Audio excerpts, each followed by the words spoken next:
about his golf theory. Thanks for having me. No, thanks for having us. Which helps to create a run in front of the ball.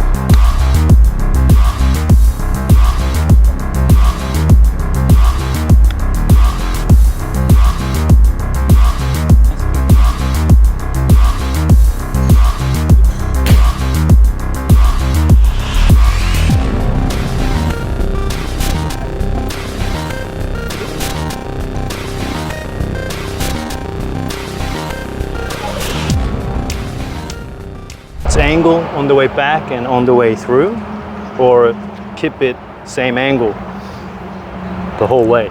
It's a good question. So for many years, I mean, I was taught how to maintain my spine angle.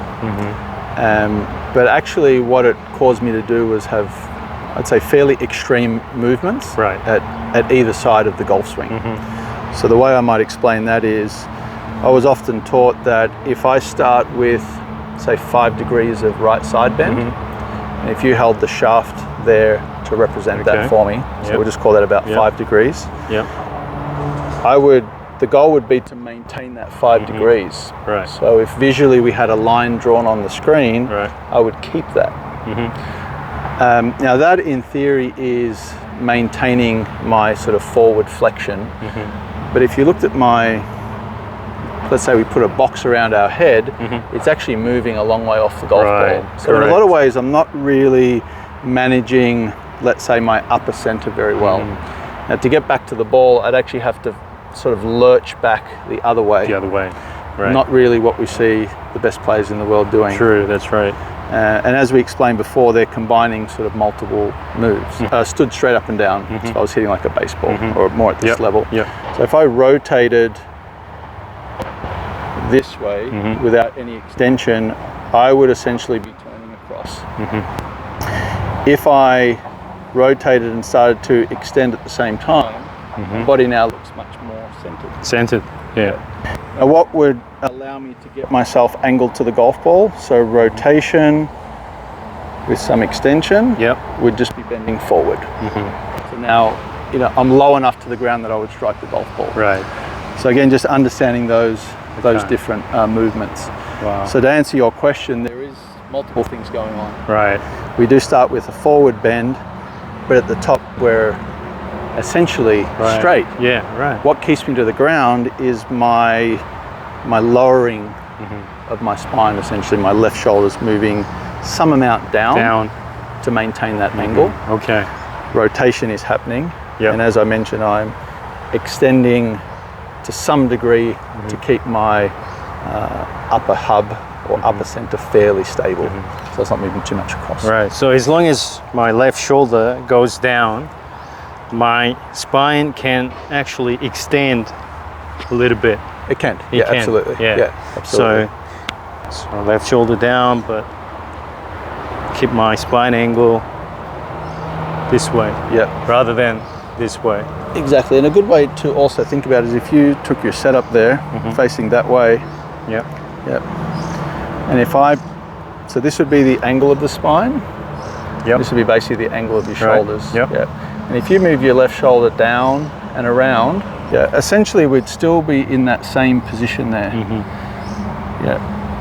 So the spine is actually tilted the opposite way of where it started. Right. So again, another good way to think it this way. Another good way to think about it is what I just showed them there. Right. I basically had you on this angle. This way, that way.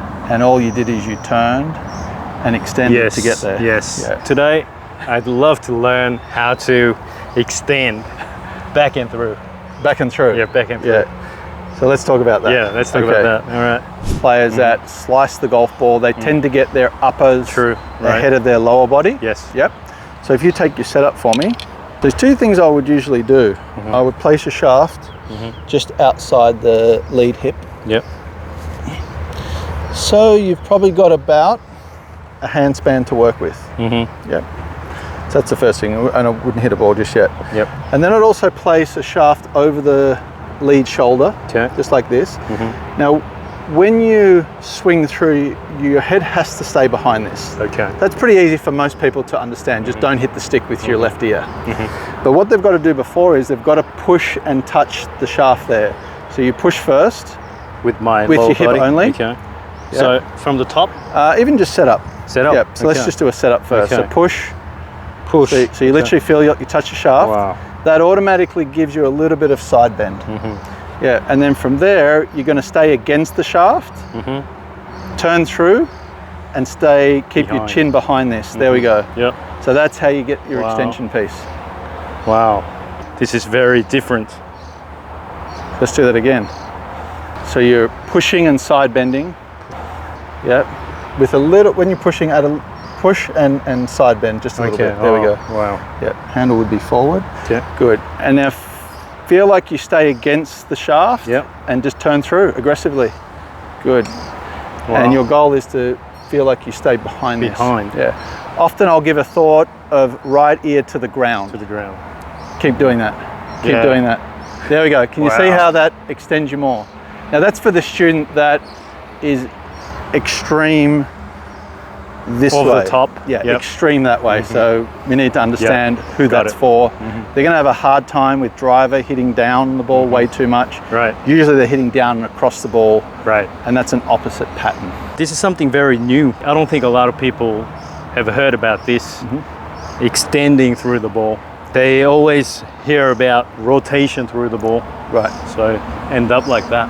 Got you. Yeah, so. There's no lower body extension. Wow. Yeah. Wow. And again, it's important to know this is what I would call a very manual way of explaining it and a very manual way of even teaching it. Ideally, I would teach it in a much more dynamic form. Right. So it could be step drills where I would even get a student to do things like little steps where they would step and almost like kick back to feel it more dynamically. But certainly that's the way I would look at that with better players. Right. But this is still a good manual way to explain it and to feel it. And I've had a lot of success teaching it, in a lot of different forms. Let's talk a little bit about backswing extension. Yes. Let's firstly demonstrate a backswing where you have, let's say, zero extension, what feels zero extension, and almost no side bend. So a very level shoulder turn. Yes. Yeah.